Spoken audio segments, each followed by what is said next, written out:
Hey everyone, welcome back, Coast to Coast Podcast, NHL style. We are here, episode 23, the Michael Jordan podcast. Exhibition games kicking off yesterday, today, tomorrow. We're here to do pretty much our West Coast prediction / breakdown. For the West Coast, we did the East Coast last week. If you haven't checked that out, go back, check that out. It's awesome. You want to watch it. Some good knowledge in there, some good wizardry. I'm here with Tori, my main man, NHL. Yeah, we're here. Theory crafter. Theory crafter himself. We are, 4 days away from the actual thing kicking off.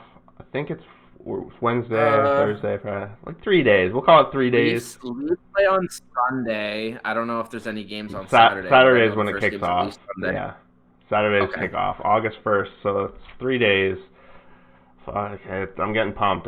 Today's the first day where it's exhibition, but we have hockey from 9 a.m. for me all the way to 10 at night, so it's pretty awesome. I've just been scoreboard watching, not watching too much of the games myself, but it's here. Sports are everywhere that I can see right now. I'm pumped. I mean, we've got some good things and some bad things. The NBA seems to be just kind of hitting their stride now, as planned. A couple steps behind the other sports. Hockey's kind of hitting its stride right now and ready to get going. And 0 cases seem to be coming out right now. But then you look at MLB, which is a shit show a little bit. Check in next week to see if we still have a season. Yeah. I'm just happy that my main sport, hockey, is seemingly looking to actually get through here, and the positive sign for the NHL. Everyone, they're in phase 4. Exhibition games have started. Everyone's in the bubble, and there hasn't been, at least to our knowledge, there hasn't been a case at all, which is a far cry from other sports. For NHL press, yeah. Yeah, so it's a far cry from what the other sports have experienced with the bubble. I think the NBA is the closest, but the bubble is definitely the strategy right now. And I don't know, we're all just you can see it in the air. Like, the media's pumped, everyone's pumped. Games are started. It's real now, and we've been theory crafting it for months. Just talk. You know, it's bad when the Miami Marlins have more positive tested players than the entire combination of NHL and NBA bubbles put combined. Something's wrong when that's the case. Well, that on top of all other 29 MLB teams as well. And the fact that they knew. I know we're kind of getting off track. I know. I'm with you. It's a big thing here, and I mean, I know we're going to get to the predictions, and that's what we're talking about, but it's just kind of sad almost, and I feel like it's just it requires mention that by this time maybe not next week, but next time we record anyways, I feel like season may be at jeopardy here, which sucks because we're just getting into hockey now.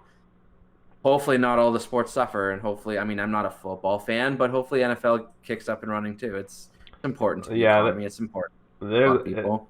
The MLB is definitely a stretch, a practice run for the NFL is going to have a harder time than the MLB, considering bigger rosters, contact sport.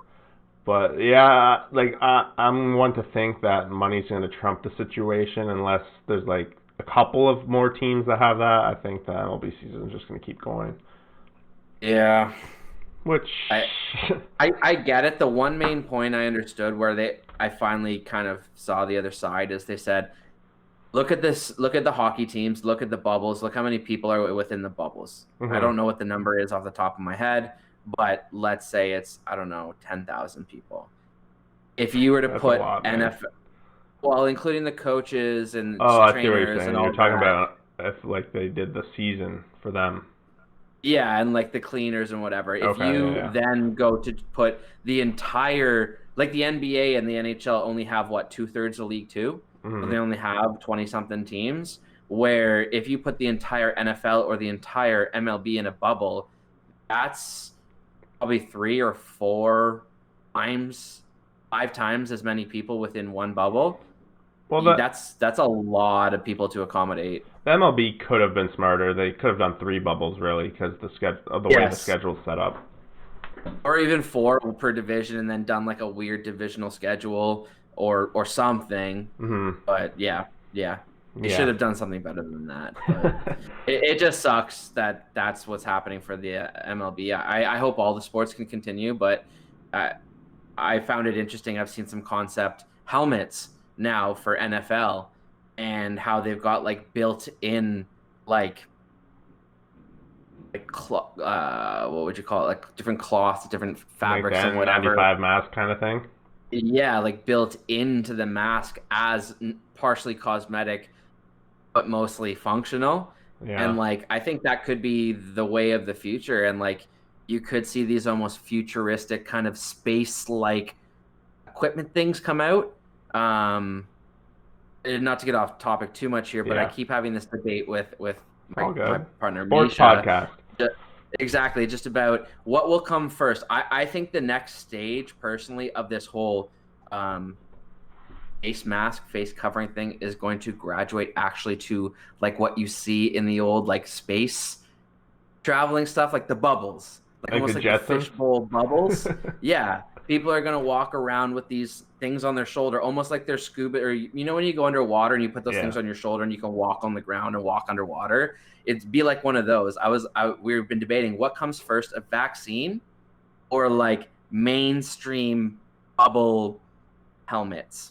Dude, I don't see the bubble helmets coming. I don't. Yeah. Not yet. Not for this. It's just so hard for people to accept. Maybe not mainstream, but like people who have like these lung issues or whatever. I think that they're going to be available to be like, yeah, you know, what's more protective than a mask? A bubble. You know what I mean? Like, well, they're proving it with the sport. Put it on at home. Yeah, you put it on at home. You go out and do your stuff. You come home. You take it off.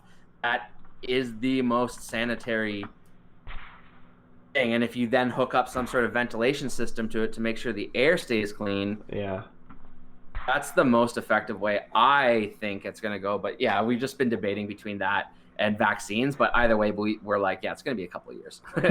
So hopefully sports, and just the reason I say that, and with the NFL helmets, it's going to be interesting to see like goalie helmets or, you know, referee equipment, or I don't know, any of these things. Like coaches are known to wear their ties and whatever. Like, are they going to start wearing, you know, on a celebratory night, the Leafs were honoring Eddie Shack.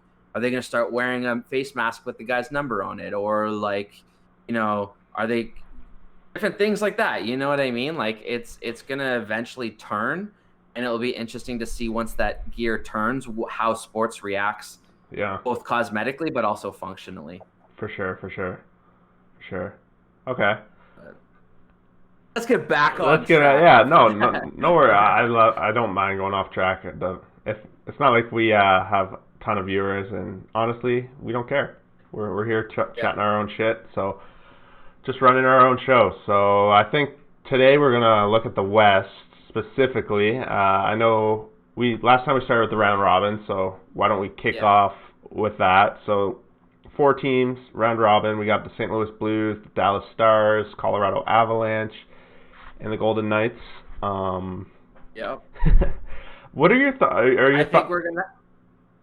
I was just gonna say before. I think we're gonna be completely off. Yeah, go ahead. You think we're gonna be way different? Okay. Your opinion? Has your opinion changed on how you look at the round robin? And it's been a week now, so like, do you still think it's basically like, it's anyone can step up, or do you think some teams are gonna take this a little more seriously, and the round robin might be a bigger deal? Then I think last week we were kind of under the impression that Yeah, I think there's a question I'd rather ask than that is what style is going to be the successful style in this 3-game mini format? Yeah. What team setup, what team structure, what team style is going to succeed? And that's where I ended up personally, because I struggled for the longest time to pick where I thought each team was going to go. And I'm not even kidding. Every time I looked at it, I'm like, that's not right. And I had to change it. And I don't know what it was, but I ended up deciding that it's going to be offense, which is, I believe, what I said last time, in combination with. You were goaltending last time. I was going to say. I think I said partially scoring, but I said like goal prevention as a team. Yeah, is going to be important. But I think in the West, for some reason, I don't even know if I have a reason to why I picked the teams how I did. Like, just roll the dice? I guess, yeah. Like I said, every time I looked at it, it looked wrong. So I just kept changing it to what felt more right.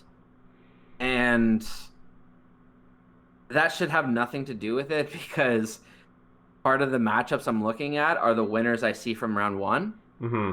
So, like, without having A, you can't have B. So why am I looking and judging off B without knowing A? Yeah. Is kind of silly, but I also just... For me... I mean, part of the predictions for me is, what do I want to see? Not do I... Yeah, that's not a prediction, though, Tori. I'm trying to will it into being, man. We're the complete opposite on this podcast. It's great. It's good for entertainment. For me, exactly. I literally took the 4 teams and I ranked them who I thought was the best to who I thought was the worst. Okay. I didn't look at anything to do with the other 8 teams. I didn't look at whether I thought some team's going to lay off the gas or not. I just ranked who, if I had to bet on a team to win the cup right now, who would I pick? And that's how I did it. Okay, I have a question before you reveal it, though. Okay. Who do you think has the best goaltending of the 4? Goaltender, not goal prevention. Goaltender. Well, who do you think can be the best? That's not fair, man. Like, I'm biased. I'm wearing a Fleury jersey right now. Question. Is that your answer? I would say yes. Okay, who would be your last pick? Probably Colorado. Okay. If you had to pick your best, like if you had to pick somebody's offense to go into a series, whose offense would you pick? 100% Vegas. As your favorite. Whose would be your last pick? Dallas.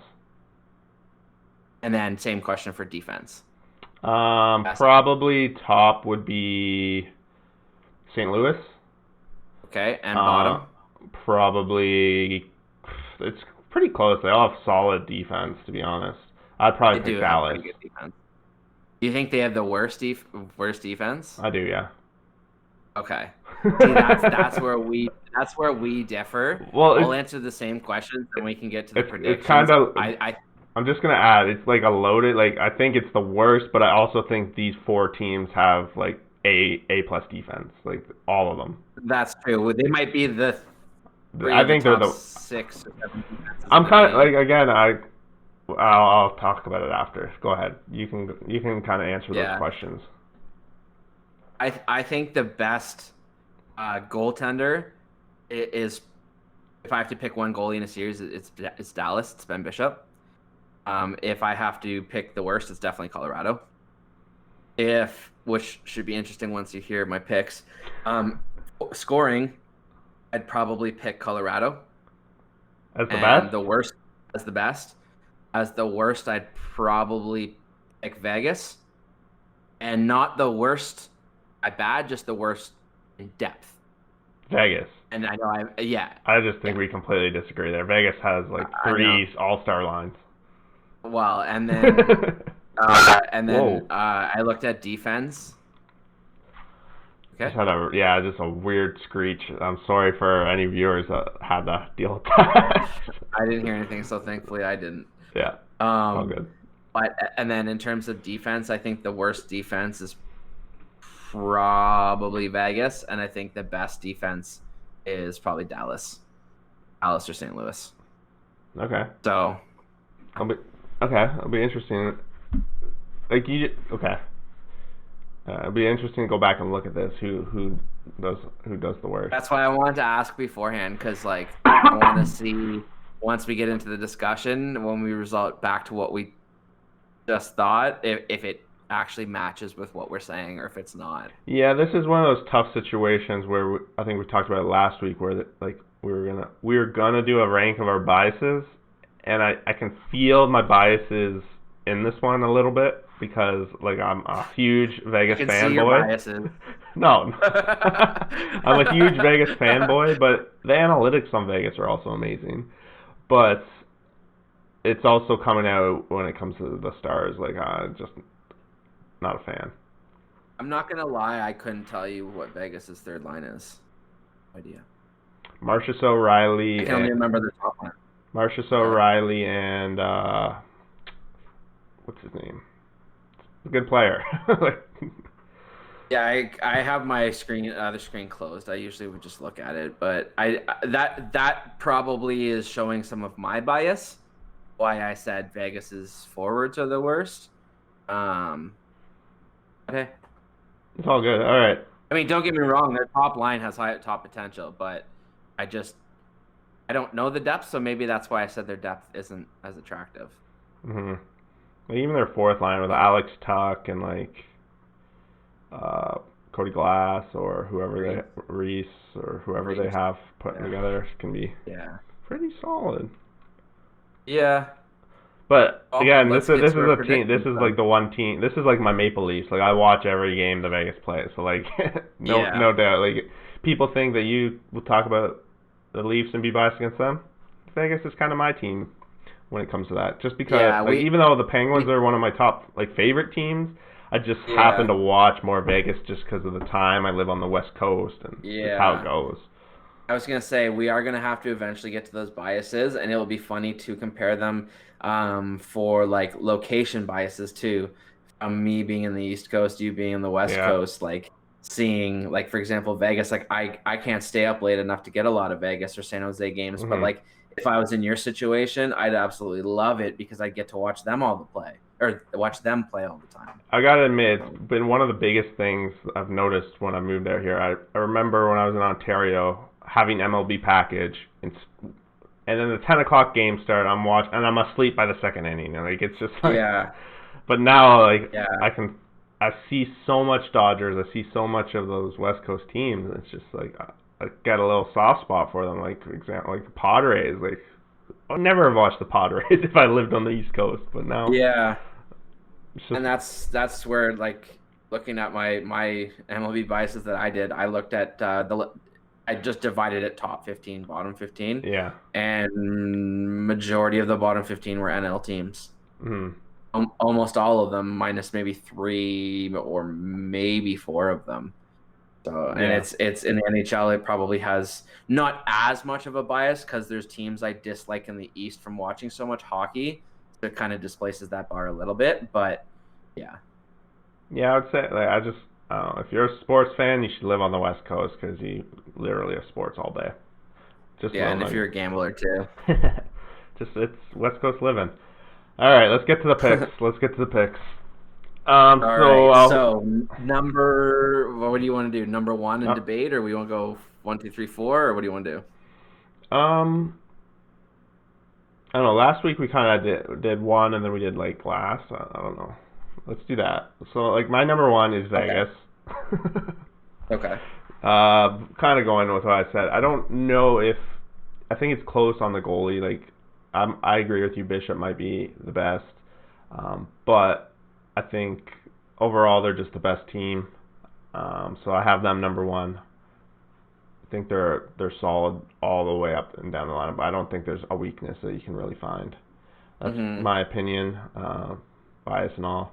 And then last, again, I got Dallas last. I just find them to be the weakest team in this, and I have trouble getting excited about Dallas. Jamie Benn is kind of like on his way sloping down, from my opinion. Like, really, from my perspective, all they really have is Sagan. Maybe if you want to throw them Radulov. I'm not. Pavelski. Yeah, he hasn't.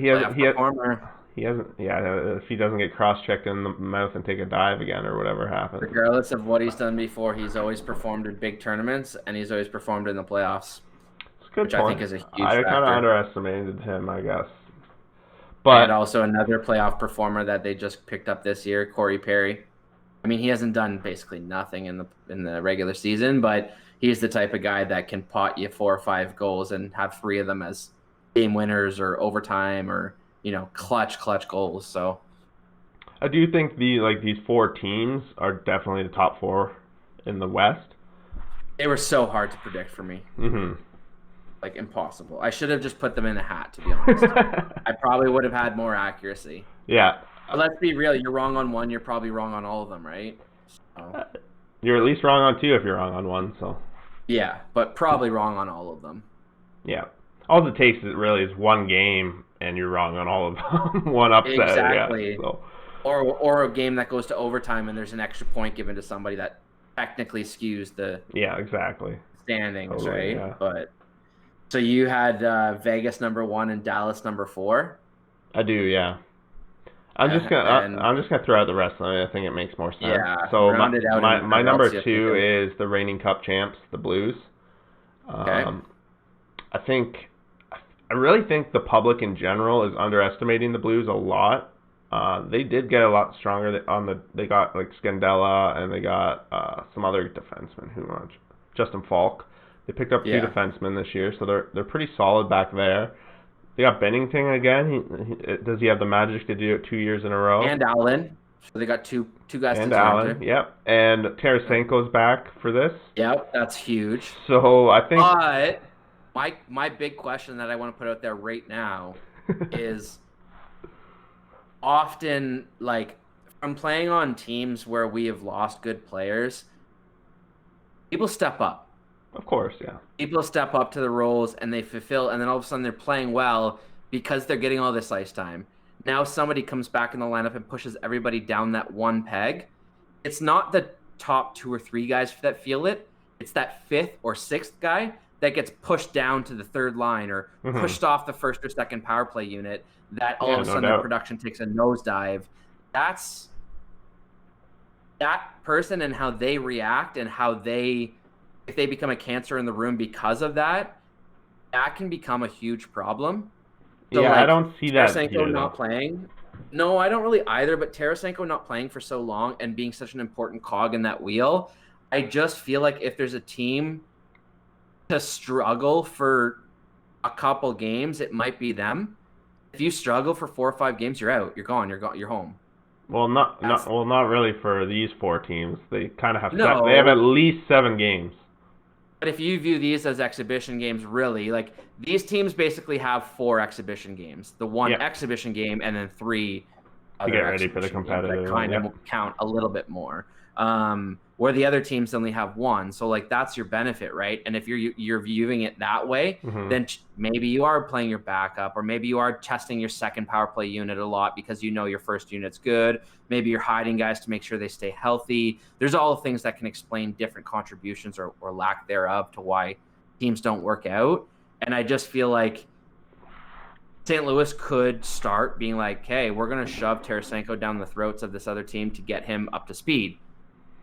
But then it could not work, and then they could say, you know what, we got to change gears here, and then they could be chasing their tail, and all it takes after doing that for 4 games is not showing up for 3, and you're down 3-0.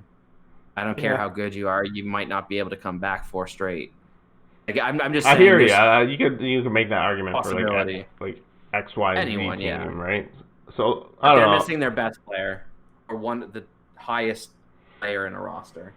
Yeah, so I was just thinking, like, I don't know. I personally think there's not a lot of talk around them. I think the public in general is kind of skipping over them. They were top of the conference. They won the Cup last year. I don't count them out at all. So I have them number 2. And then number 3, that leaves Colorado. Honestly, you can interchange them and Dallas for me. But I put them there. I just find that their offense is better, and as I talked about last week, I think offense is going to win the day, at least in the round robin. So yeah. What goalie do you think has the most to lose in between those 4 teams? Probably Fleury. Maybe. You think so? Well, I don't know, like, forget how many years left on his contract. I think 2 more after this. I guess you would have to say, well, it could be anyone that has someone like breathing down their neck. I would think maybe Fleury. If I don't think Vegas can really make an offer to keep Leonard though. So I don't know. It's I tough. don't think they can. But they might maybe Contractually, they they can't. expose him and he goes to Seattle. Yeah, it's too late for that because they'd have to keep him for another full year at like 7 mil. So if they retain Leonard at that's like a good point. 7, they'd be paying like 14 mil for 1 year at goaltender. So it's just way too much. I don't know. But if Fleury retired, then that's a different story. I don't think he would. But I'm just saying. For I don't the know. new CBA, Yeah, I don't know. I don't think I don't think it's fair to put a lot of weight on a goalie's performance in this scenario anyway. But reason why I asked that question and my answer to that question is Colorado by far, because they've got 2 guys that right now I don't think they know who they're going to start with. Mm-hmm. So in other words, you have 2 goalies who are probably, if all the goalies are going to come out, whoever's going to come out hardest or be giving it their all off the gun is probably going to be Colorado.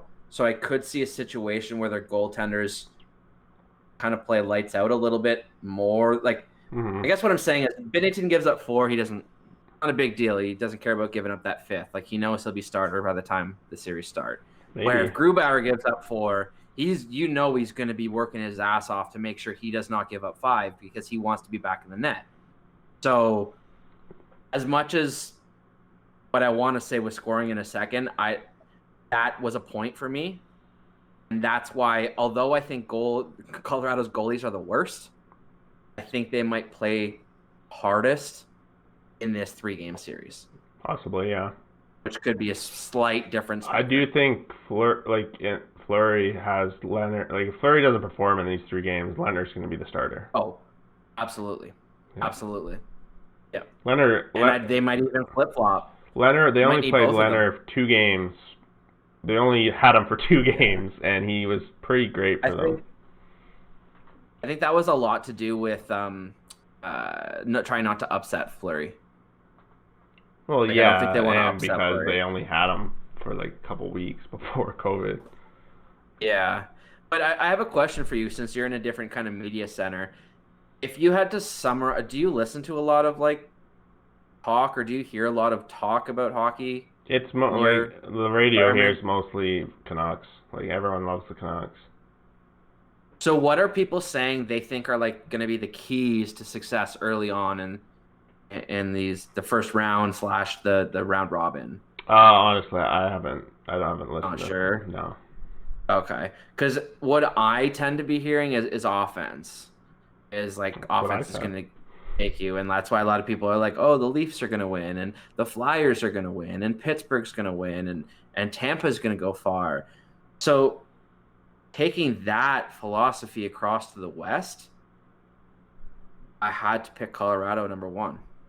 Okay. I respect even it. Even though I said off the top that their goaltending is the worst, and then I just explained, even though I still think that I think they could have the hardest working goaltenders in round 1, combination with the best offense. Colorado was the last team I had as the first team. Mm-hmm. Like I said, when I changed it a million times, I never even considered Colorado as 1. As soon as I landed on that, it felt right. So I stuck with it. And what I should have said off the top, when I was struggling with this, there was one series that made sense to me, one series that's been a lock from day one that I saw as a thing that I built this whole playoffs around. And I saw Dallas versus Nashville. Trying to play God with the NHL playoffs. I like it. Exactly. So for some reason, I saw Dallas versus Nashville. So the only way that could work is if Dallas finished third to face Nashville based on what I'll get to my other predictions. So Dallas would face Nashville as the third bracket. So I'm going Dallas as team 3. Okay. So then that left me with, okay, well, who's 1, 2, and 4? And those were the slottings that I struggled with. And then that's why it was difficult, because I was like, well, how can I argue any of these teams in any capacity will finish lower than Dallas? Because that was spot that was troubling me. Okay. Is I kind of agreed with you that 8 times out of 10, Dallas probably will finish 4th. Out of these 4 teams in this quick 3-game type style, they'll probably finish 4th more times than not. 3rd or 4th. I could see them stealing a win and coming 3rd. Yeah. Yeah, exactly. Or winning in overtime or something like that. Or Bishop saving 35 shots on a 2-1 win. This is where we just get slapped and they go 3-0, but whatever. Exactly, right? So I don't know. I struggled so hard, and the only difference, like the difference factor for me to pick whatever team it was going to be was Vegas.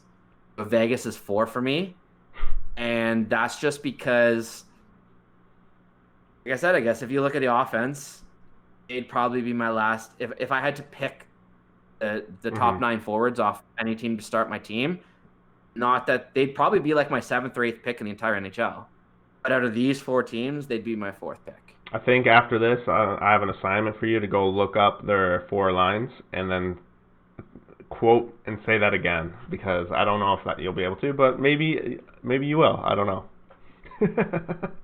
I'm gonna go to their team page or their cap friendly real quick.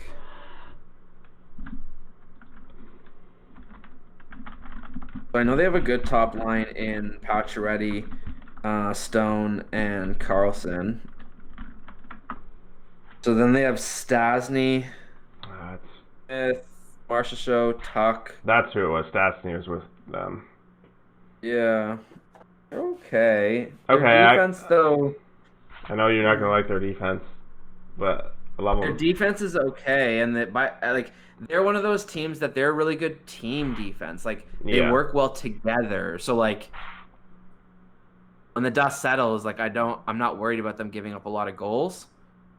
But like even you said earlier, comparing the top 5 defensemen, I know it's hard to do that, but if you just take the top 5 off of each team, Vegas is probably your last pick for defensive groups out of these 4 teams too. Well, maybe not Colorado, but definitely out of St. Louis and Dallas, I think.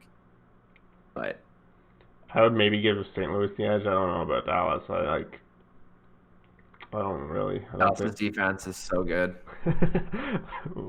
Maybe this is where my bias. I don't watch Dallas enough at all, and it's the bias for sure. Like if I'm doing a bias chart, they're in like the bottom like 6 or something probably. I've been wanting to see Dallas succeed for a couple of years, ever since they lured Ben Bishop there. Mm-hmm. And they haven't really been able to put it together. And each year they've added a piece since then. And people just keep forgetting. Like, I feel like they're one of those dark horse teams that so many people are like, you've burned me so many times before. Prove it before I believe in you ever again. And I just feel like that could be a reason why they go far this year. But so their defense, they've got Lindell, Klinberg, Johns, Alexiak, whatever, Polak, Sekera, Heiskanen, Fadoon, and what's the other kid's name? Sorry. Do they still have Honka? Yeah. I believe they have Honka. He's not listed here. Maybe they traded him. I don't know why he's not listed here. Maybe just but anyways, because they're so good on defense. Yeah, I mean, yeah, exactly. I don't know. I feel like I like Dallas's 3, which leaves me as St. Louis for number 2. Okay. I have Colorado, St. Louis, Dallas, Vegas. All right, that's be interesting. I think we weren't the exact same with the East. I don't think in the actual rounds we were, but we're pretty different in this. The only thing we have the same is St. Louis. Yeah. Yeah, no, in the East we both had Tampa first, I believe. Yeah. And then you had Philly, right? No, I had Washington. Then Boston. Then No, wait, yeah, I did. Okay. I don't know. Yeah. I'm looking at it right now. Like I remember we were off a little bit, but yeah, I must have had Washington because I have them playing Florida and Philly playing Toronto. So. Okay. Yeah. Yeah. All right, so let's get to the actual breakdowns of the wild card play-in. I think that we should start first with the Edmonton-Chicago series. Okay. I think this one's pretty straightforward. I think we both are going to have the same pick. Maybe not. How many games to them? All right. How many games then? So I'll say Edmonton. 4 games. Wow, that was my dog. Holy crap! I heard that. I thought there was a demon coming in the room or something. No, he was doing a stretch. All right. Edmonton in 4. I'll let Chicago steal one along the way. Yeah. I have Edmonton. Originally, I had it as a 3-1 series. Yeah. But when I heard Crawford's unlikely and Taze is battling an injury and no Seabrook, not that he's as good as he once was, but having that guy in the room or even as your bottom pairing defenseman is valuable. I think Koskinen's actually going to play well. Yeah, I don't think Koskinen will do too poorly. I think he'll play to a level where like nobody talks about Edmonton's goaltending, and they're just talking about McDavid playing well. Well, yeah. I think not even that, just playing well. The only way I can see Edmonton getting into trouble in this series is if they take stupid penalties, and I don't see them doing that unless Zach Kassian does something ridiculous or something. I'm gonna make a crazy prediction here. Draisaitl and McDavid will have more assists than they have goals in this first play-in season or play-in round. Okay, yeah, that is crazy because I think Draisaitl is going to carry the goals here. Yeah, most people think McDavid's going to score like 6 goals or Draisaitl's going to score a bunch of goals or whatever. I think that combined they'll probably have like 8 goals, but I think that between them they'll also have more assists. Full disclosure, today I actually locked in a bet on the Edmonton. I've been on the fence, but after kind of hearing about their goalie situation and how Edmonton looked from just their exhibition game yesterday, seemed like and kind of going with what we were talking about, the offensive strategy. I locked in a bet on them today for real cash monies, so that puts me up to 3. I'm up to 3 series that I've bet on, so we'll see how I do. Yeah. I might join you, depending. I'm considering jumping in a little bit. Let me know. Maybe. I can coach you along the way. I'm doing well this baseball season. I'll need it. Yeah. Okay. What series do you want to go to next? I think we should save Vancouver, Minnesota to the end because I feel like that will be a good one. Let's go to Arizona, Nashville next because I know we disagree on this one. This one for me is strictly comes down to odds.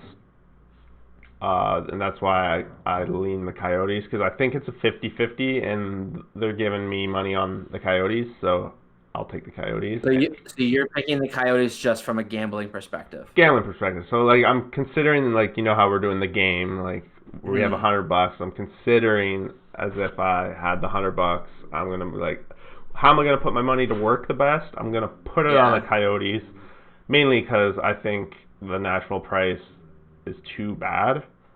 I don't think they win. The price pretty much says that the Nashville wins 56, 57% of the time. It's close. This series is going to be close. I'll have it 5 games, but I'm going to give it to the Yotes. Again, this might be what we're talking. This is going to be the theme of this podcast. Is Alex's West Coast biases coming to fruition? Yeah. See, I gave Arizona the luxury of getting 1 win. I didn't even think they were going to get one, and I also couldn't pick 2 sweeps, especially if Edmonton was going to sweep Chicago. I couldn't also pick Nashville sweeping Arizona.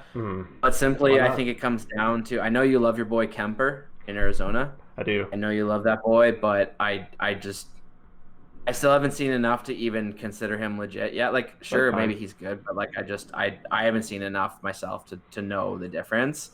I could say the exact same thing about the goalies in Columbus, which is partially why they scare me. So it's not a bad thing. It's just I can't necessarily give my own validation because I don't know. But that being said, Pekka Rinne has a history, and you think they're gonna run Pekka Rinne? No, I was gonna say I just forgot his name. UC Saros. Is going to be the starter, but I think that I'm not really sold on him. I'm not in love with him. I think he's too small. I'm a big fan of him. Which is kind of unfair to him. But I mean, look at Jonathan Bernier. I don't think Saros is any more or less skilled than Jonathan Bernier, and Yeah. they're not bad. It's just when you're talking about the best snipers in the world, when a 5'9" goalie goes down on his pads and there's an inch and a half versus a 6'2" goalie that goes down and there's no room, you're talking about getting beat 4 or 5 times over the course of a season versus never. Mm-hmm. So, I mean, that difference can be the difference, right? So, unfortunately for Saros, like, I think he can be a solid, good goalie, but I don't think he'll ever be one of those goalies that were like, he played 6 years or 7 years. He has played a few years, but like as a legit starter, like a Rene, like a whatever, right? I think it's but, important. I mean, to be fair, I think that's kind of moving out of the NHL anyways. In terms of goalies, I think it's moving towards a tandem thing anyway. So I think we're going to see less Carey Prices, less Lundqvists, less Gibsons, less Bishops, less Vasilevskis. It's going to be more of these. The analytics speak to it too when it comes to spending money on goalies. Why spend whatever they spent on Price? Was it like 8 million, 10 million, whatever? 9 million. Why spend that if you can spend $2 million on each goalie? And kind of get the job done. Yeah. I agree. And also pay for a security measure too. Well, I think it's important to think, and I didn't really put this into consideration in my pick, of all the off-ice issues going on with the Coyotes. I don't even know how to pronounce the guy's name. John Chayka? Yeah, John Chayka, whatever. Like all that drama that he didn't come with them to the team. He's fired, quit, whatever now. The Coyotes want Bettman to step in and figure out how they are going to split this up. I don't know. I don't know if that's going to play into it. I don't know if the players really give a shit about any of this. They probably don't. Yeah. But at the same time, the stability of the Arizona Coyotes franchise is kind of shaky. I guess that's something they've dealt with for decades. But yeah. See, my problem with Arizona and why I can't pick them is part of the reason why they are so good in the past is that they're always the underdog, but they had really good leadership. They had Shane Doan and these other guys who worked hard. They knew their role, and they did it to their best ability. And if they could make it happen, it did. But most times they come up short. Where now, who's the leader probably on the back end in Arizona? Probably Ekman Larson. Oh, in the defense? Who's kind of the leader? Well, it's Brad Richardson, probably. Well, not the coach, the actual player. Oh, Brad Richardson. He's their vet. Oh. Oh, you mean defenseman though, right? Yeah. No, Brad Richardson. Out of their group of defensemen, out of their group of defensemen, who is their leader? Or that Marlson? I was gonna say what's it? Chaka Yara. Whatever. Oh, Chychrun? Yeah. Jakob Chychrun? I agree with you. It's probably OEL, though. It probably is OEL, but Chychrun's... I'm a big OEL fan. I love his game. His game is a very points-generating game and a very offensive-generating game. But when I read up on him, he had a lot of he had a lot of offers or abilities to go and explore contracts and go and explore different markets and things and offerings for him. And I'm not trying to put down Arizona, but for a guy to be like, nah, I'll turn down money just because I'm comfortable. It's not really, Is kind of it's a red flag for me if I want to. For a leadership perspective, and if you're my captain and you'd rather stay here for less money just because you're comfortable, maybe I want to go in a different direction. So again, I love him, nothing bad against him, but I just that makes me think of something. So let's call that a point. Second point is up front, who are your probable 2 offensive leaders? All in Kessel? Ideally, they want it to be Clayton Keller because they signed him for 8 years. Yes. But in real, the people who are going to stand up in the room and speak and who people are leaning on in this time. It's probably those guys now. For intents and purposes of this playoff, it's probably those. I don't know if Kessel fits that bill. He's kind of the quiet guy, isn't he? Yeah, but I mean, he is one of the older guys, and that's what I'm saying is that like he's not going to be a guy for a Clayton Keller to lean on, or I a think it's Brad one of Richardson these in that younger guys to lean on. situation because he's a veteran. But to be, He's a yeah, grinder. He breaks his legs in front of me when I'm at the game yeah, for a random reason. yeah. But Yeah. I don't know. It's just it's I'm with you. Like Nashville, I think is on paper. I think they are the better team. This yeah, was me. I was attacking this from my gambler logic mindset. I know we kind of attack it differently that way. yeah.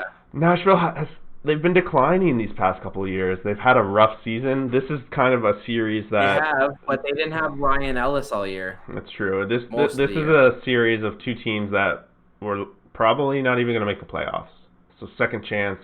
Yeah, Arizona didn't have their starting goalies all season either, yeah, basically. So yeah, I don't know. Maybe yeah, they both are going to be on adrenaline because it's a second chance at something they thought was impossible, probably.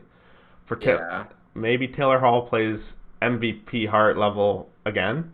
Maybe. yeah. And No. no. Yeah. That was where I was gonna try and take that last train back to the station on. Yeah. Was just the whole leadership thing.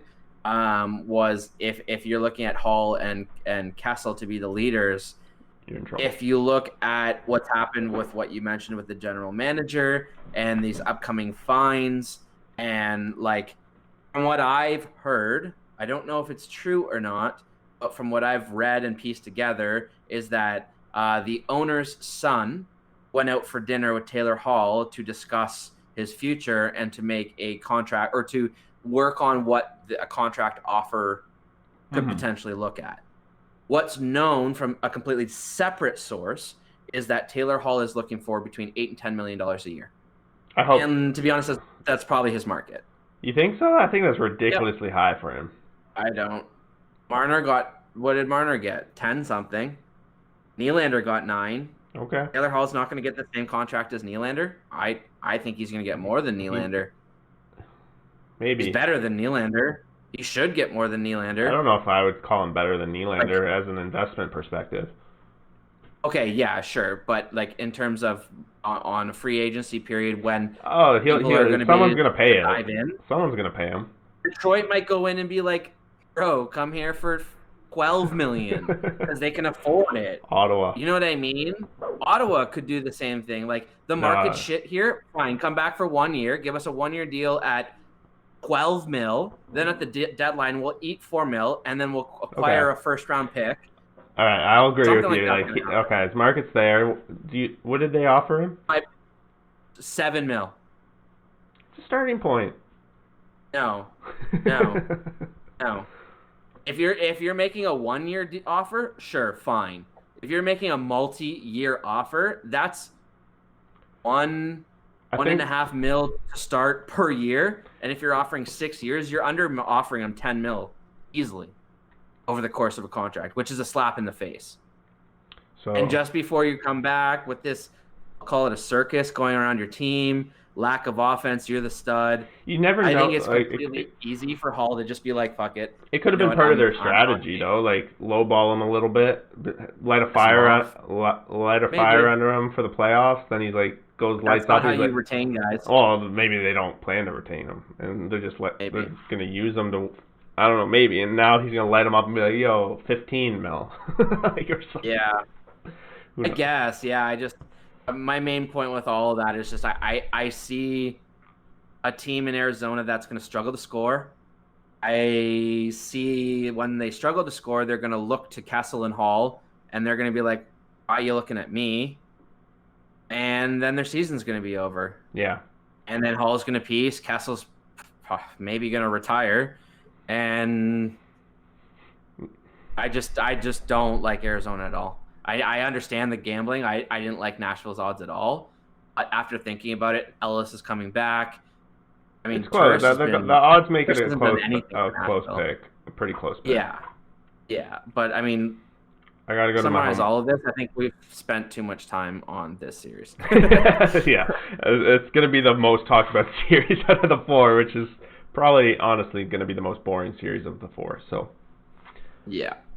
But we did get in the Chayka talk, so that was important. yeah, you like how I did that, right? I tried. I mean, it does sound like with him, everyone keeps saying he was chasing comparable sports opportunities. The rumors here are that the New Jersey sports group that's kind of on the grow. The rumors are it has to do with them.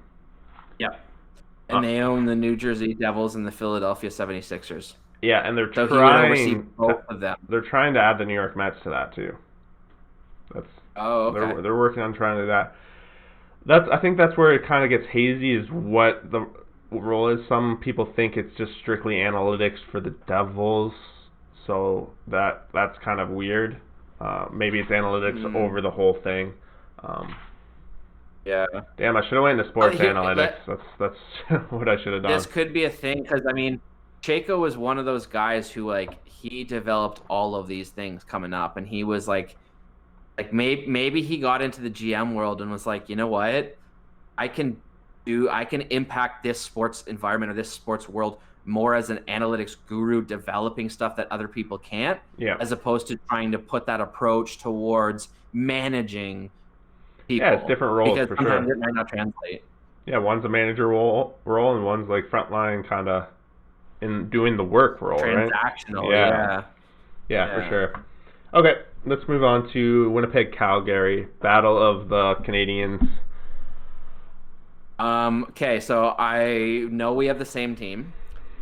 On the count of 3, say how many games you got. 1, 2, 3, 4, 5. Oh. Calgary. We were both gonna say 5. So we both got the Jets. I locked in the Jets That's in 5.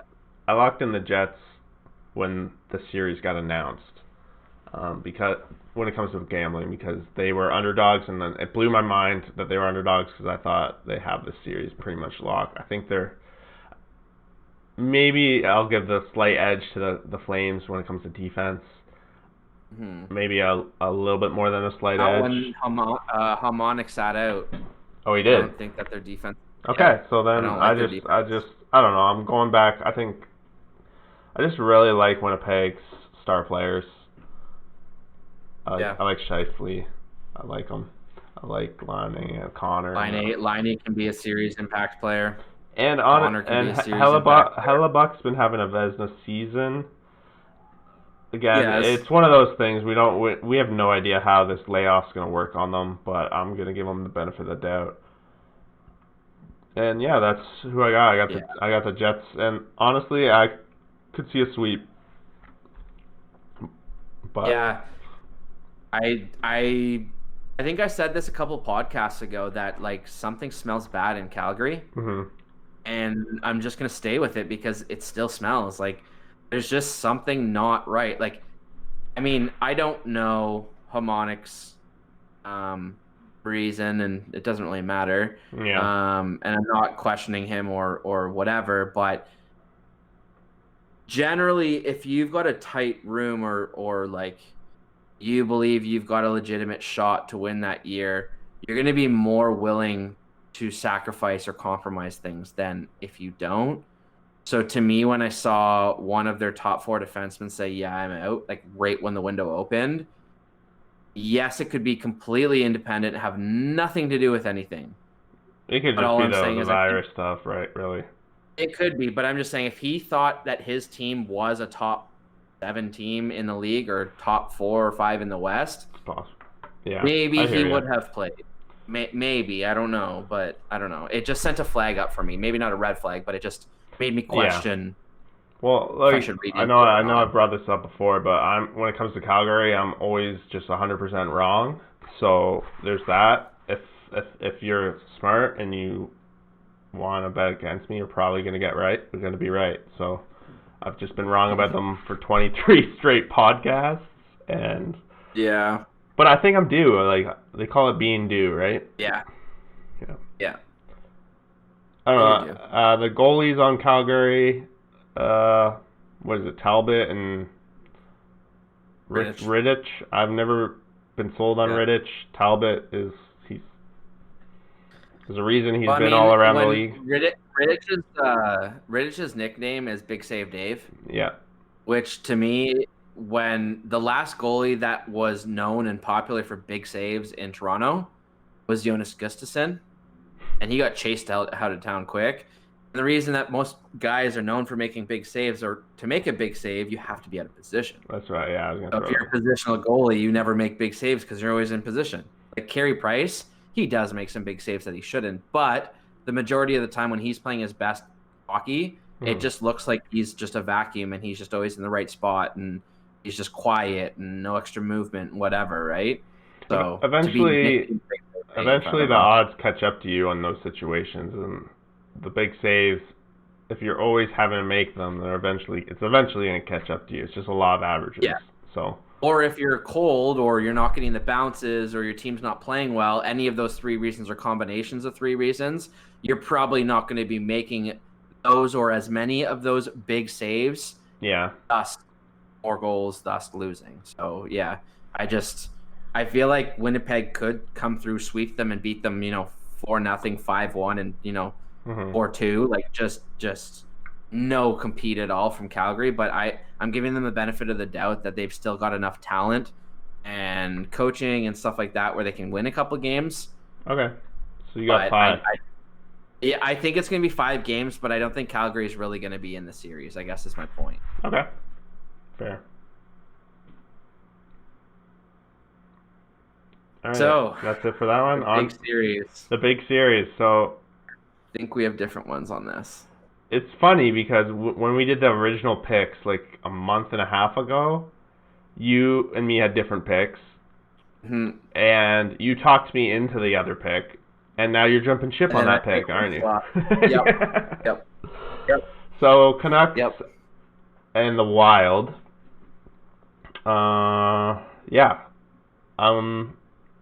Canucks are favored in this one, but it's a fairly big margin when it comes to hockey. They're favored. So I don't know, like for me, do you want to take the lead on this one? I don't.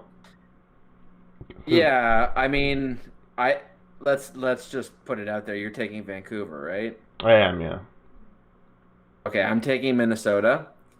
And I mean, I think part of why you turned back to Vancouver was obviously we're both Markstrom fans, but you also are a believer that he's going to continue to play lights out. He's in a free agent year, which makes sense for him to continue to play lights out.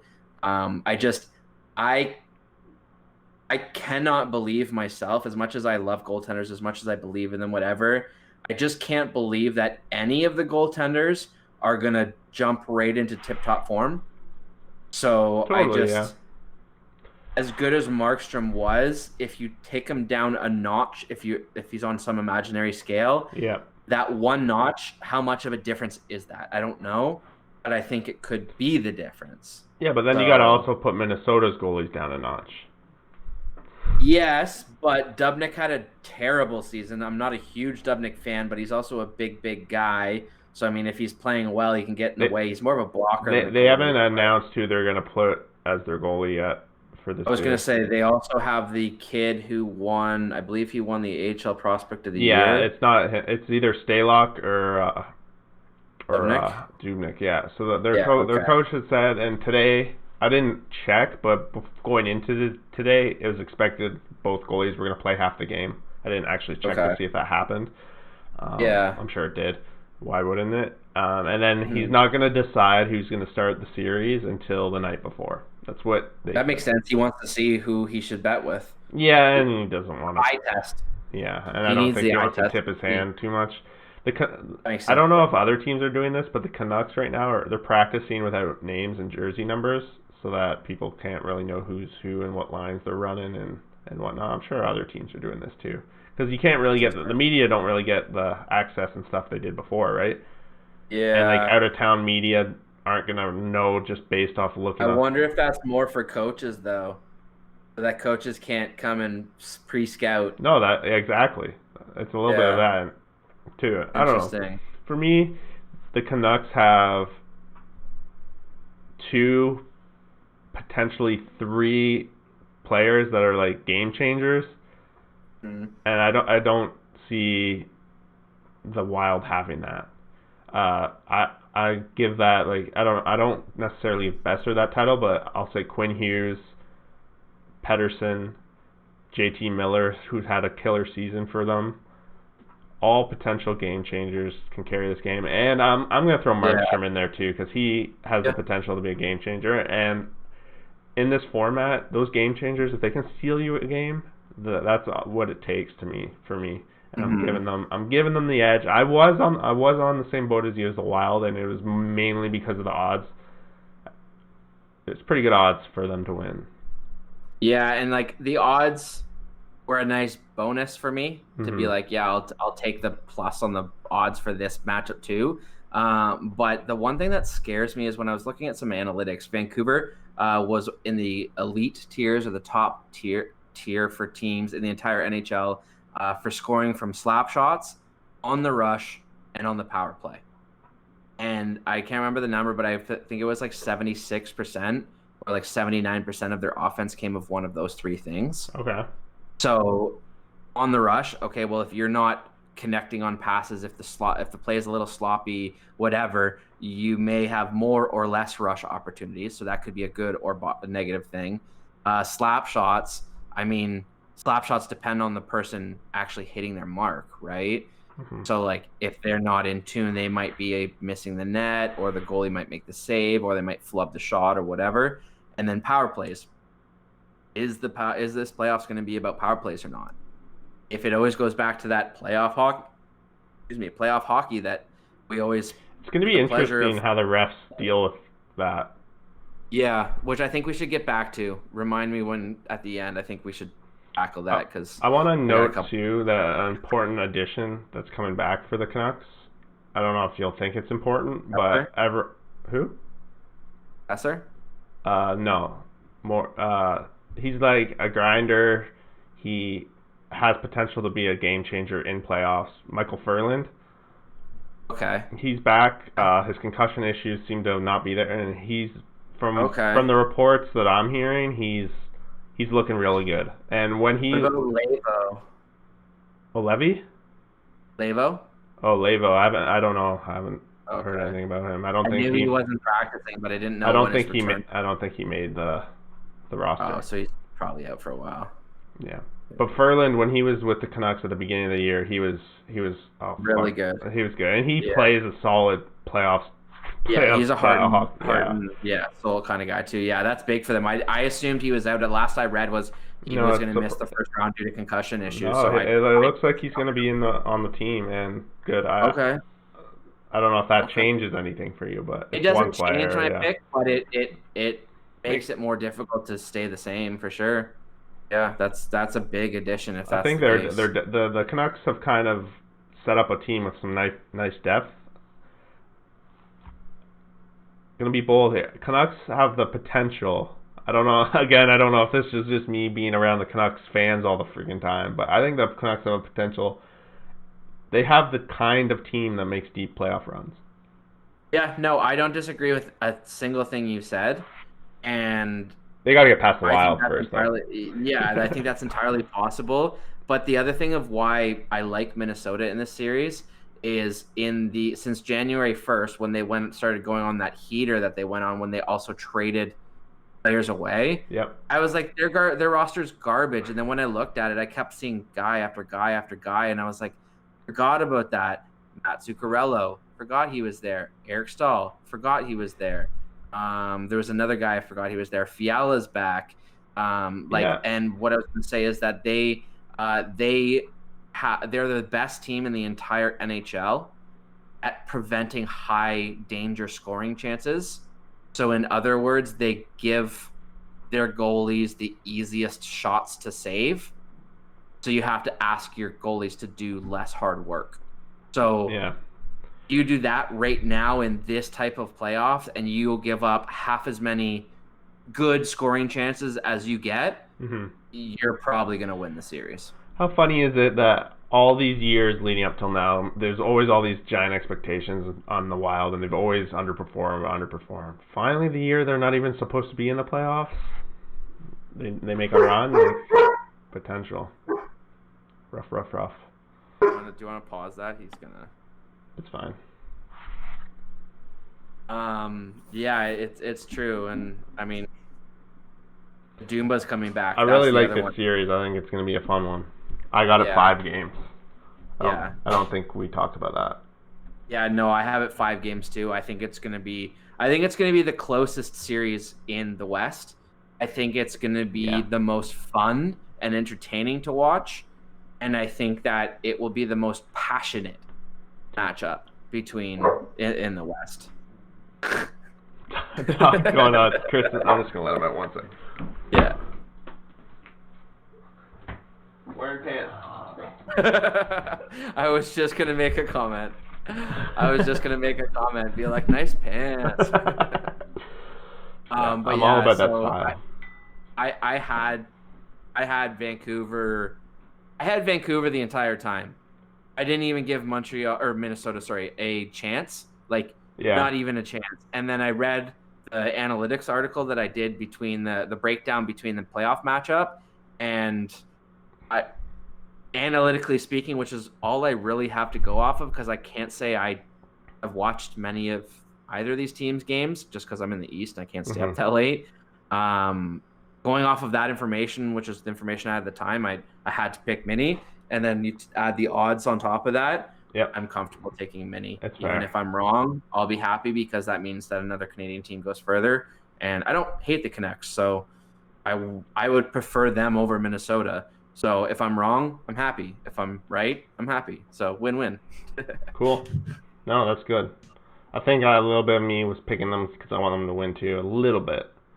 Yeah. The hometown. So based on that, what would your round 1 matchups be then? So assuming I'm right on everything, my next round would be Edmonton and Dallas, which I think would be pretty interesting. It's kind of like would you take in that defensive. series? I'd take Edmonton. Yeah. Okay. I think it would be a good series, though. It would be. It would be a really good series. Then I like this next series. It'd be Colorado, Vancouver. I like it mainly because it'll be Makar versus Quinn Hughes. All the talk of Rookie of the Year between those two guys. I don't think Vancouver would have a chance in that, though. Well, that's where we might have to beg to differ.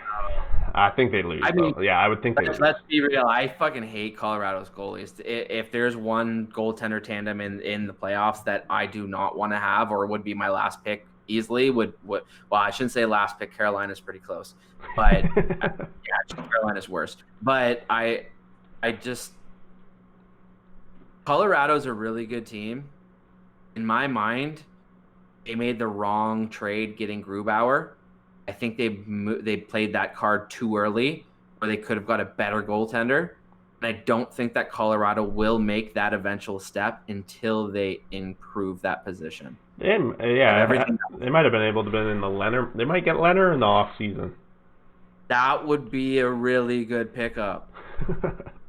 That would be really good. I'd be an Avs fan after that. I probably would start watching more of their games, and that would probably make them, for me, a favorite to win the West next year. Yeah. For sure. And then I would try to draft Leonard in round 4. To go with Vasilevsky. Honestly, I'm going to say it now because nobody's going to remember this come October. I'll remember. You might, yeah. But my strategy as of right now, I'm going to run Vasilevsky, and I think I'm going to draft, I think I have 5 picks in round 10. I think I'm going to draft all goalies in 10th round because that's the free agency pick level. Mm-hmm. You know what I mean? So that way they're 11ths. I have 5 11th rounders. Okay. So I'm going to take all goalies then. Yeah. So then that way they're all keepers in the 11th round. And then that way there's always those 2 or 3 teams who, as dummies, forget to draft goalies. So you're just going to throw away games for 5 goals? Oh, you're just going to trade them throughout the first couple of weeks? Trade me, an 11th for an 8th. And I just don't. I'm going to campaign heavily about people stop playing into your hand this year, just so you know. Do it. All right, my next series. If I manipulate the market, it's their fault. The series after that would be St. Louis and Winnipeg. Okay.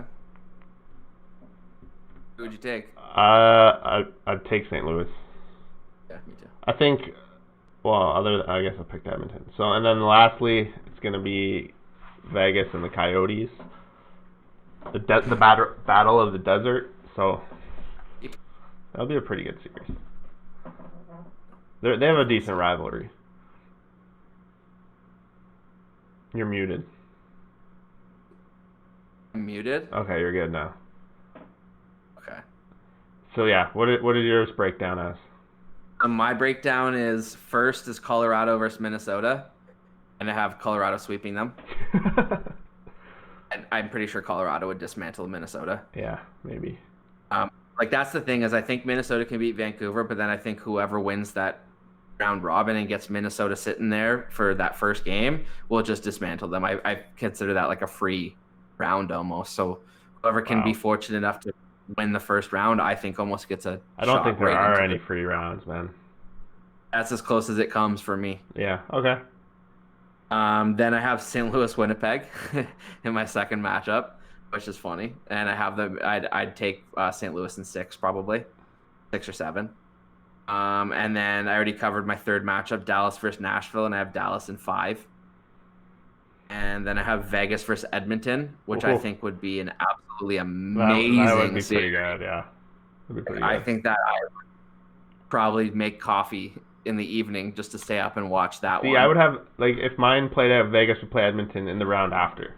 The next after, yeah. See, that, remember my whole talk about how I always wanted to see certain matchups or how I see certain things in my head? Yeah.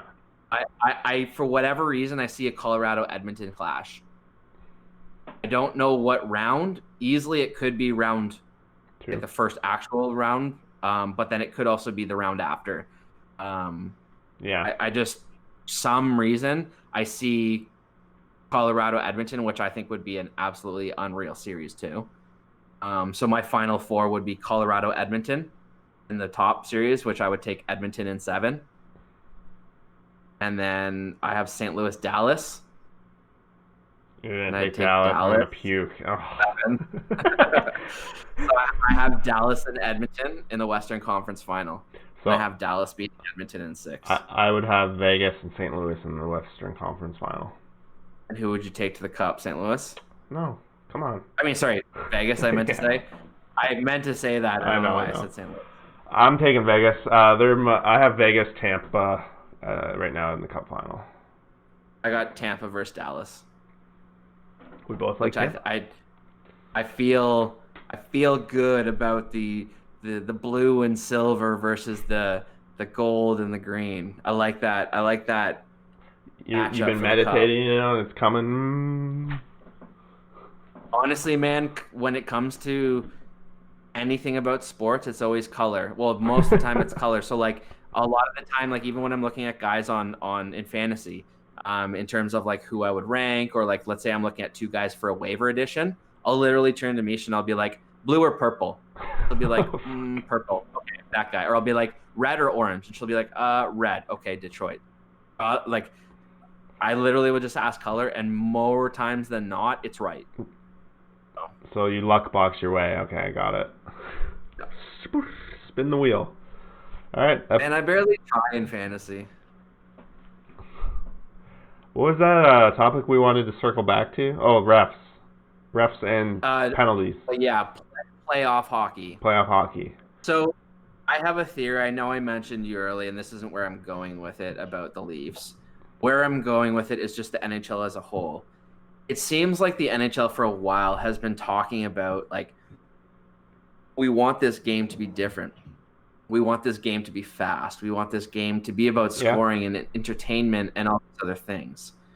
Well, every time we get to the playoffs, it always resorts back to the same thing.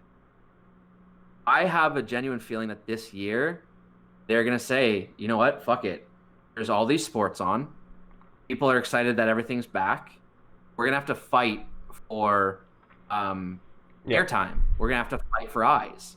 Yeah. So why not make this brand of hockey fast and high scoring, and let's call the penalties. They should always just call the penalties, in my opinion. The rules are the fucking rules. They should, and I think that they're going to I hope so. start, and I think we're going to start seeing a lot more power play. Because, like, let's be real. Everyone's always like, "Oh, we don't want power plays to dictate playoff games." Then Well, don't take if a a penalty's penalty. a penalty, exactly. Don't like Give players will learn where the line is. You just have to show them where the line is. We just have to move that line up a little bit to make it less about the clutching and grabbing and more about the high octane skill. You want these star players to have more space because you're going to see Yep. amazing things, and it's going to showcase what this sport is capable of. And on top of that, I know I've been saying this a lot, but let's be real. The sport right now, with all these injuries coming back, this on paper might be the most skilled playoff tournament the NHL has ever seen. We're not missing stars. We're getting the Rantanens back. We're getting I'm struggling to think of names, but all the teams are getting their guys back. The Furlings, the McCabe's, the Gensels, all these players that all these teams are like, oh, if the playoffs started before, it would have been nice had we had these players. Everyone's here. Everyone's hopefully healthy for the most part. Mhm. Everyone's going to be focused on playing hockey. Let's make this game the way we want to, so that when things go back to quote unquote normal, our game is where we want it to be at, and we can just stay as is. So that's my theory, and I think that this year is going to be different, which is why when I'm struggling to look at matchups, my default is to who's going to score more, or who's going to come out on top by obviously the combination of scoring more and giving up less. Yeah. Whatever that combination is. Like, obviously no team's the same, Mhm. but if a team's really good at preventing goals, well, they don't have to be as good at scoring them, like St. Louis or Dallas or whatever. But I don't know. No, that's awesome. I'm super stoked, man. This is going to be like you said, I think it's going to be the best tournament hockey potential that we've ever seen. So I love the 24 Maybe teams. ever. I love the 24 teams. Yeah, and I if it was me in control, I would consider doing this next year too. And then what I would do, I would lotto. I mean, next year there'll be 7 still non-playoff teams, but the year after with Seattle there'll be 8. And I would lotto all non-8 teams. I get rid of this stupid stuff that happened with Lafreniere, where one of the teams in the play-in actually has the draft pick. Like, get rid of the possibility of that. If you don't want to be in the play-in round, trade enough players so that you're not in the play-in round, or send Carey Price home for the rest of the season, kind of thing. You know what I mean? Like, in the bottom 8, in my opinion, should have equal odds, really. Exactly, and then just do a pure auto. So it's not about how shitty can I get so that I can get the best draft pick. It's, well, if I don't think I can win, I want to make sure I'm below that bar. Exactly. So yeah, I have 8 spots below that bar to make sure I'm part of. So I either have to get down low enough to be one of those teams under the bar, but it could also make an interesting situation come trade deadline. You look at a team like Buffalo Sabres who picked up Wayne Simmons. Part of that was because they're trying to lure him to re-sign there, and they gave up the pick in hopes that he would.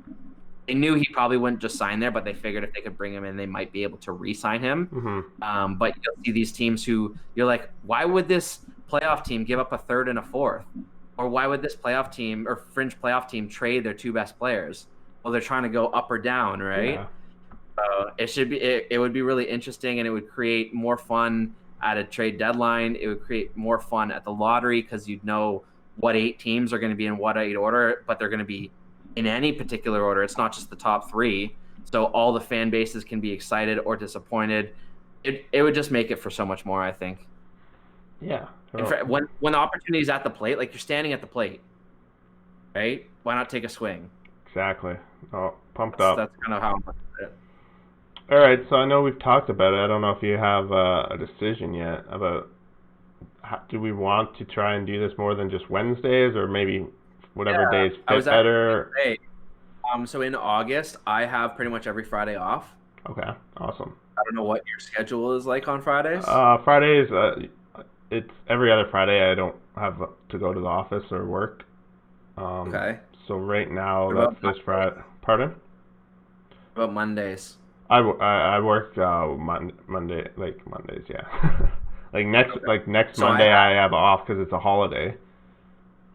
Okay. I don't know if we want to do because season starts or the playoffs start Saturday. So Saturday, Sunday will be one game in for everybody. I don't know if anyone plays back to back. I don't think so. I don't think not they the ever play first game. back-to-backs. I don't Some think teams do, but not the first. Do they? I Leafs thought. game 3-4 are back-to-back. Okay. Wow. If they play 4. I don't know. I don't know if we want to do like a mid-playoff round pod and then a end of the playoff round pod. Maybe. Yeah, I was gonna say I have a lot of Fridays and Mondays. Available. Mm-hmm. So I mean, I know we do Wednesday, which kind of doesn't give a whole lot of fluctuation between Monday, Wednesday, or Wednesday, Friday. But that being said, we can always do a Monday, Friday, or because it's going to be weird because there's going to be matchups ending and stuff. Mm-hmm. If you're feeling the urge, and to be honest, do all the editing, so it's really your work. I don't do too much editing, to be honest. No, but I mean, you do that part, right? Yeah. Like realistically, I just come and talk. So I mean, if you are like, yo, I have the urge, or let's chat for an hour, like I'm down to chat, even if it's like every other night for an hour or something. Like I'm down for that, with just a bit of heads up, obviously, but like as long as you're down to do that editing. That's no issue. The part of my plan right now is to at least come out with a video a day, whether it's baseball or this. That doesn't matter to me. Okay. And like the other thing too is like obviously when we only meet once a week, there's a lot of stuff. It's like, oh, and this, and then oh, and this, and like we end up chatting a lot more, right? So like if we do meet, even if it's 3 times a week or like every couple of days, we're like, oh, let's chat. Let's talk about how this series ended, or let's talk about this crazy double overtime game or whatever. You know what I mean? Like, or this crazy no call fight, whatever. Yeah, or McDavid scored 5 goals last night, or like. There could be a ton of storylines we might want to talk about, but there also could be a night where it's like, oh, there's one game tonight because 3 teams have already been eliminated. Yeah, it was like I know we're not gonna want to meet on like times when there's good games playing. So yeah, and like maybe we can do a live. We can do a live chill. Like we're watching the game together. Really, maybe. Okay. Try I'd do that. Because, I mean, most of the games I'm going to be watching probably the third periods by myself anyways. Like, Misha usually goes to bed probably around 8:39, other than Tuesday nights. Yeah.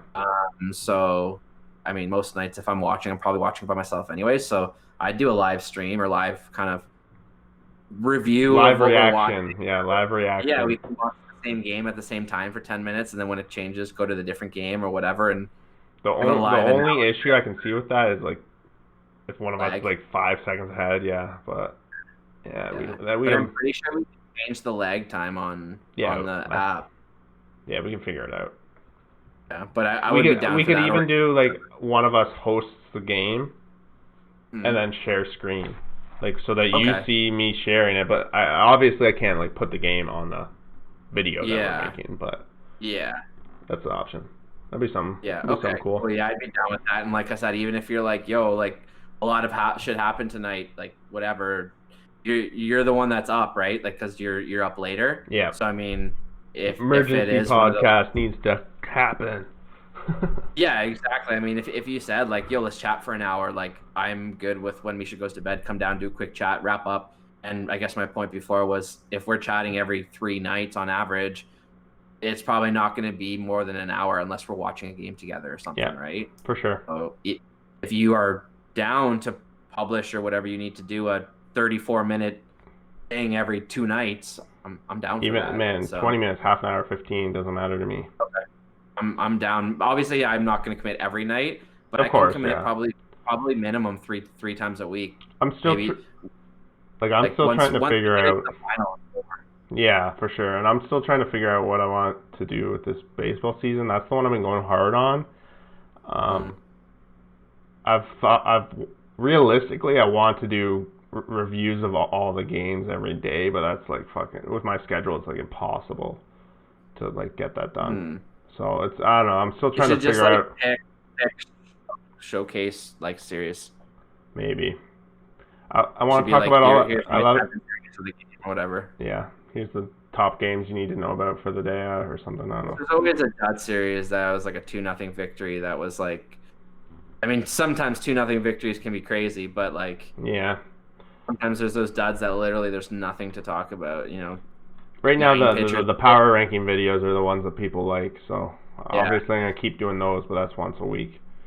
Well, the one thing I'm going to be able to add a lot to this channel moving up specifically with hockey is like once we get into the draft and stuff, I have a lot of material that I kind of develop myself, and like player comparisons, player projections, kind of players to think of, stuff like that, where a lot of other places you got to kind of piece it together. So it'll be nice to kind of contribute that. So I'm sure people will want to see, who the people are coming up in the draft once we get through the playoffs. Definitely will. And stuff yeah. Like that. Cool. That's my real passion, is drafts and free agency trades, stuff like that. That's why I love you as the co-host, man. We're so opposite in like all the key things that matter. Yeah, exactly. It's great. Maybe one day I'll be a general manager of a team. Maybe one day. Gotta take that first step. Go manage a minor league team. Yeah, I know. And by minor league, I mean 10-year-olds. Yeah, I know. Right? Okay. You gotta prove it somewhere and then take that step up. Yeah. All right. I think that's it for today. Take care, dude. Until the next one.